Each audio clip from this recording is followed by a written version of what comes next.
નમસ્કાર, વિશેષ ન્યૂઝમાં દિનેશ સિંધવ તમારું સ્વાગત કરું છું. બંગાળની ચૂંટણીનું પરિણામ આપણી સામે આવી ગયું છે. મમતા સરકાર હવે ઘરભેગી થઈ છે અને ભાજપ સરકાર બનશે, આ સમાચાર છે. વિશેષ વિશ્લેષણ કરવું છે. મારી દ્રષ્ટિએ માત્ર આ સમાચાર છે નહીં, મારી દ્રષ્ટિએ ઐતિહાસિક જીત છે. ઐતિહાસિક જીત ભાજપ માટે છે, ઐતિહાસિક જીત નરેન્દ્ર મોદી માટે છે, ઐતિહાસિક જીત અમિત શાહ માટે છે અને ઐતિહાસિક જીત બંગાળના એ કાર્યકરો માટે છે કે જેઓએ ભૂતકાળમાં હિંસામાં, જેને રાજકીય હિંસા કહીએ છીએ, જીવ ગુમાવ્યા છે. અને તમામ બંગાળના કાર્યકરો માટે ઐતિહાસિક જીત છે કે જે રાત દિવસ વર્ષોથી સપનું જોઈને બેઠા હતા કે બંગાળમાં અમારી સરકાર બને. આ ઘટનાને હું માત્ર ચૂંટણીની હાર અને જીતની રીતે જોતો નથી. મને લાગે છે કે બહુ ઓછા લોકોએ કદાચ નોંધ્યું હશે, નરેન્દ્ર મોદી અને અમિત શાહે બંગાળને આઝાદી અપાવી છે.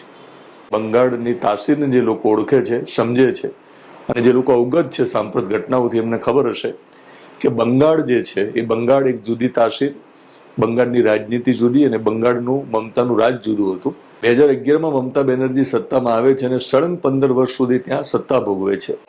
આ સત્તા દરમિયાન જે કંઈ ઘટનાઓ ઇલેક્શન દરમિયાન, ઇલેક્શન ન હોય ત્યારે જે થતી હતી, ખાસ તો રાજકીય હિંસાઓ થતી હતી, આ ઉપરાંત જે ઘટનાક્રમ આપણી સામે આવતા હતા, એ ઘટનાક્રમ અને સમાચારને લઈને જો તમે ધ્યાનથી વિચારશો તો તમને પણ લાગશે કે બંગાળને આઝાદી અપાવી છે. ત્યાં બાંગ્લાદેશમાંથી આવતા જે ઘૂસણખોરો છે એ ખૂબ મોટા પ્રમાણમાં બંગાળમાં આવ્યા છે. બંગાળ એ બારી છે ઘૂસણખોરો માટે, ભારતમાં પ્રવેશ મેળવવા માટે. અને આ વખતે પણ આપણને ખબર છે કે 30% જેટલા મુસ્લિમ મતદારો હતા જે કમિટેડ વોટર હતા ટીએમસીના, એટલે કે મમતા બેનર્જીને સત્તામાં આવવા માટે 30% જે વોટર્સ છે મુસ્લિમ, એ મતો મળે તો જ તે જીતી શકે અને સત્તામાં આવી શકે. એટલે સ્વાભાવિક છે કે ત્યાં 15 વર્ષ સુધી જ્યારે શાસન કર્યું હતું અને સત્તા જાળવી રાખવી હોય તો તેમને મુસ્લિમ તૃષ્ટિકરણ કર્યું હતું, એ સ્વાભાવિક છે. તો બાંગ્લાદેશમાંથી પણ જે લોકો આવ્યા, જે ઘૂસણખોરો આવ્યા, એમાં પણ મમતાને મતદારો દેખાડા.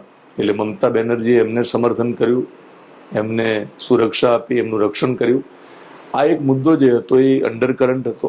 આખા દેશમાં એવું લાગતું હતું કે બંગાળ એ કદાચ ભારતનો એક હિસ્સો ન હોય અને મમતાનો એક પોતાની અલાયદું એક સામ્રાજ્ય હોય અને જ્યાં મુસ્લિમ તૃષ્ટિકરણ થતું હોય એવું લાગતું હતું. અને સત્તાના જોરે ત્યાં હિંસા થતી હોય, રાજકીય હિંસા થતી હોય, મહિલાઓનું અપમાનથી લઈને મહિલાઓ સાથે બળાત્કાર થતા હોય, આ પ્રકારના સમાચારો જ્યારે સામે આવતા હતા ત્યારે બંગાળની બહાર રહેતા તમામ ભારતવાસીઓને લાગતું હતું કે બંગાળને આઝાદી અપાવવાની જરૂર છે. તો એ દ્રષ્ટિએ મને એવું લાગે છે કે આ પરિણામને કેટલાક લોકો બંગાળની આઝાદીની રીતે પણ જોવાના છે. બંગાળની રાજનીતિને જે લોકો નજીકથી જોઈ રહ્યા હતા, જે લોકો સમજી રહ્યા હતા, એ લોકો સમજી ગયા હશે કે ઐતિહાસિક જીત એટલા માટે છે કે જ્યારે 2011માં મમતા બેનર્જી સત્તા ઉપર આવે છે ત્યારે 75% જેટલું, એટલે 72 થી 75% જેટલું વોટિંગ થયું હતું, જે ઐતિહાસિક ગણાતું હતું એ વખતે કે બહુ સૌથી વધારે વોટિંગ છે. આ વખતે 90થી પણ વધારે, એટલે કે 92% જેવું વોટિંગ થયું છે અને SIR પછી થયું છે. એટલે સમજી શકાય એમ છે કે જે વોટિંગ વધ્યું છે એ ઐતિહાસિક છે. રેકોર્ડ કદાચ તૂટશે કે નહીં હવે કહી શકાય નહીં. તો જ્યારે બમ્પર વોટિંગ થયું ત્યારે અનેક અટકળો હતી. એક્ઝિટ પોલમાં તો બહુ સ્પષ્ટ વાત હતી કે મમતા બેનર્જીની સરકાર હવે ઘરે બેસશે અને ત્યાં કમળ ખીલશે. પણ ક્યાંક એવું તો ચોક્કસ કહી શકાતું હતું કે ટક્કર રહેશે બંનેની. પણ પરિણામો, એટલે કે જે પ્રાથમિક વલણો આપણી સામે આવ્યા છે, આ વિડીયો તમારી સામે આવે ત્યાં સુધીમાં કદાચ સત્તાવાર આંકડાઓ આપણી સામે ના આવ્યો હોય, પરિણામ ન આવ્યું હોય, પણ પ્રાથમિક વલણમાં બહુ સ્પષ્ટ જણાઈ આવે છે કે મમતા બેનર્જીની જે સરકાર છે એ પડી ગઈ છે અને ભાજપ જે છે એ સરકાર બનાવશે અને સ્પષ્ટ બહુમતી સાથે સરકાર બનાવશે. તો આ બધા જ સમીકરણો જ્યારે આપણે ચર્ચા કરીએ છીએ ત્યારે હું બહુ સ્પષ્ટ માનું છું કે માત્ર એક કોઈ મુખ્યમંત્રીનું ઘરે જવું એ આ એ ઘટના નથી. ટીએમસી જે મમતા બેનર્જીની પોતાની પાર્ટી, કોંગ્રેસમાંથી છૂટા પડીને પાર્ટી બનાવી અને એ સત્તા ઉપરથી હટી જાય છે અને ભાજપ સત્તા ઉપર આવે, આ માત્ર સમાચાર નથી. ઘણું બધું બંગાળ સાથે જોડાયેલું છે અને કદાચ ભારતનું જે ભવિષ્ય છે અને ખાસ તો ભાજપનું જે રાજકીય ભવિષ્ય છે ભારતમાં, હવે પછીની ચૂંટણીઓ જે કંઈ આવવાની છે અલગ અલગ રાજ્યોમાં, તો પરિણામની અસર એ રાજ્યોમાં પણ થવાની છે. જેમ કે ગુજરાતમાં 2027માં આવી રહી છે. હવે શરૂઆત કરવી છે. મેં શરૂઆતમાં એક થોડી રૂપરેખા આપવાનો પ્રયત્ન કર્યો છે. હવે થોડીક શરૂઆત કરીએ. મેં કાર્યકરોને શા માટે યાદ કર્યા હતા કે જનસંઘને જો આપણે યાદ કરીએ 1980ના દાયકામાં આપણે ડોક્યું કરીએ તો શ્યામા પ્રસાદ મુખર્જી જેઓ જનસંઘના સ્થાપક હતા, એમનું વતન બંગાળ હતું. જનસંઘના સ્થાપક હતા, બેઠકો બહુ આવતી નથી. પછીની જે કંઈ લોકસભાની બધી ચૂંટણીઓ આવી ત્યારે માંડ 2 થી લઈને 5 જેટલી બેઠકો જ મળી. પછી ભાજપને સત્તામાં આવવાનો મોકો મળતો નહોતો. તો ભાજપને હંમેશા એવો વસવસો હશે કે શ્યામા પ્રસાદ મુખર્જી જે સ્થાપક છે જનસંઘના, એમના જ વતન બંગાળમાં આપણે શા માટે સત્તામાં ના આવીએ. સાથે સાથે જે કાર્યકરો છે જે વર્ષોથી રાહ જોઈને બેઠા હતા કે સત્તામાં આવવું છે, આવવા માટે કંઈ પણ કરવું છે. તો આપણને બધાને ભૂતકાળ ખબર છે કે રાજકીય હિંસાઓ થતી. ટીએમસી જ્યારે સત્તા ઉપર આવે પછી થોડા મહિનાઓ સુધી ભાજપના કાર્યકરોએ ઘર છોડીને બહાર રહેવું પડતું. કારણ કે આ વખતે આપણે જોઈ શકીએ છીએ કે અમિત શાહે જે નિર્ણય લીધો છે કે અર્ધસૈનિક દળ જે છે એ 2 મહિના સુધી રહેશે પરિણામ આવ્યા પછી પણ. એટલા માટે કે ભૂતકાળ એવો રહ્યો છે બંગાળમાં કે પરિણામ આવ્યા પછી પણ હિંસાઓ થતી હતી. જે લોકોએ હારનો સામનો કર્યો એમને વધારે માર ખાવો પડે એ પ્રકારની પરિસ્થિતિ બંગાળમાં હતી. તો 2 મહિના સુધી ત્યાં અર્ધલશ્કરી દળના સૈનિકો આપણને બંગાળમાં જોવા મળશે.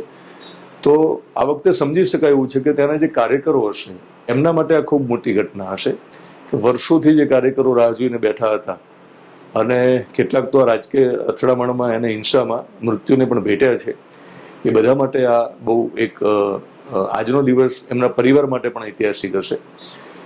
તો શ્યામા પ્રસાદ મુખર્જીને પણ શ્રદ્ધાંજલિ ખરા અર્થમાં ભાજપે આપી, ખાસ તો નરેન્દ્ર મોદી અને અમિત શાહ એવું કહી શકાય. સાથે સાથે આ વખતે આપણે બહુ સ્પષ્ટ જોયું છે કે 2 ગુજરાતીઓ ભારે પડ્યા છે મમતા બેનર્જી ઉપર. એટલે એવું કહી શકાય કે ગુજરાતના જે 2 સિંહો છે એમને બંગાળની વાઘણનું મારણ કર્યું છે. તળપદો શબ્દ છે, સૌરાષ્ટ્રમાં આપણે શિકાર કરીએ અને મારણ કહીએ તો એક રાજકીય મારણ છે. અને મારણ એ પ્રકારે કર્યું છે કે કદાચ મમતા બેનર્જી ફરીવાર બેઠા થશે કે નહીં એમાં શંકા છે. હવે નરેન્દ્ર મોદી અને અમિત શાહની રાજનીતિને લઈને વધારે કંઈ કહેવાની જરૂર નથી, બધા જાણે છે.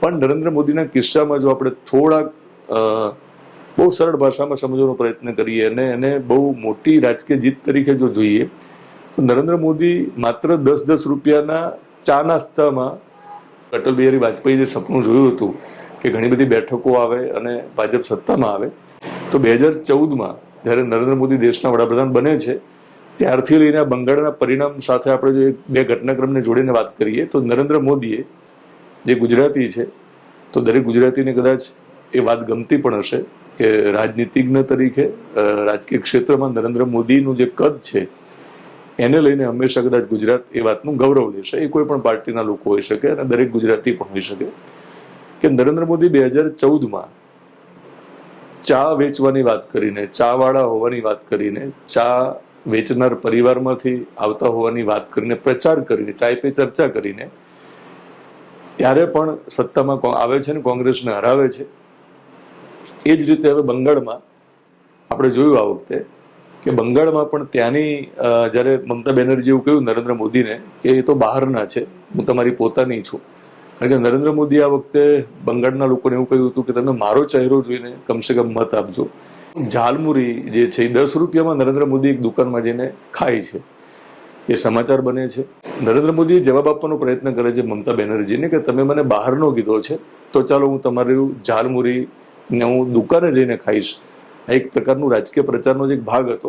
પણ એની અસર એવી થઈ કે સ્થાનિક લોકોને એવું લાગ્યું કે અમારી જે અસ્મિતા છે, જે તે રાજ્યની પોતાની અસ્મિતા હોય છે, એની સાથે કનેક્ટ થવાનો નરેન્દ્ર મોદીએ પ્રયત્ન કર્યો. તો એ પણ માત્ર 10 રૂપિયામાં એમને ખરીદીને ખાધી હતી. ચાની જો વાત કરીએ તો કદાચ ચાનો એક કપ અત્યારે 10 રૂપિયાથી લઈને 20 રૂપિયામાં મળે છે.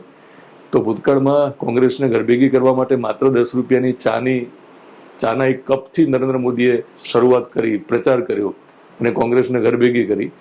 અને બંગાળમાં મમતા બેનર્જીને પણ ઘરે બેસાડવાની વાત આવી ત્યારે એમને માત્ર 10 રૂપિયાની ઝાલમુરી ખાધી છે. એટલે હવે સમજી શકાય એવું છે કે નરેન્દ્ર મોદી માત્ર 10-10 રૂપિયાના ચા નાસ્તામાં 2 એવી પાર્ટીને ઘરભેગી કરી શક્યા છે.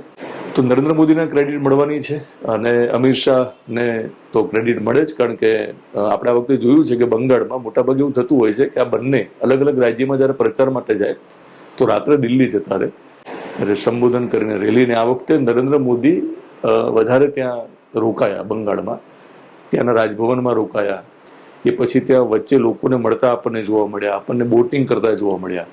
એટલે આ વખતે એમનું રાત્રિ રોકાણ પણ ત્યાં હતું. એટલે આ વખતે બહુ સ્પષ્ટ હતું કે એ બંગાળમાં કોઈ પણ રીતે ચૂંટણી જીતવાના હતા. અને પરિણામ જ્યારે આપણી સામે છે ત્યારે મેં કહ્યું પ્રમાણે માત્ર હાર જીત નથી, ઐતિહાસિક જીત છે ભાજપ માટે. કારણ કે ગુજરાતના અને આખા દેશના બાકીના જે કાર્યકરો છે એ કાર્યકરોમાં એક પ્રકારનો ઉત્સાહ આવવાનો છે. એટલે બાકીની હવે પછીની ભવિષ્યમાં જે ચૂંટણીઓ જે તે રાજ્યમાં આવશે ત્યારે કદાચ આ ચૂંટણીના પરિણામોની અસર ત્યાં પણ જોવા મળવાની છે. એટલે ભાજપ અને નરેન્દ્ર મોદી અને અમિત શાહને એનો ફાયદો થયો છે. તો ઐતિહાસિક જીત છે ભાજપ માટે. બીજી રીતે જોઈએ તો મેં કહ્યું પ્રમાણે બંગાળને આઝાદી અપાવી છે. જે કંઈ સમાચારો આપણી સામે આવતા હોય છે એને લઈને ખબર છે.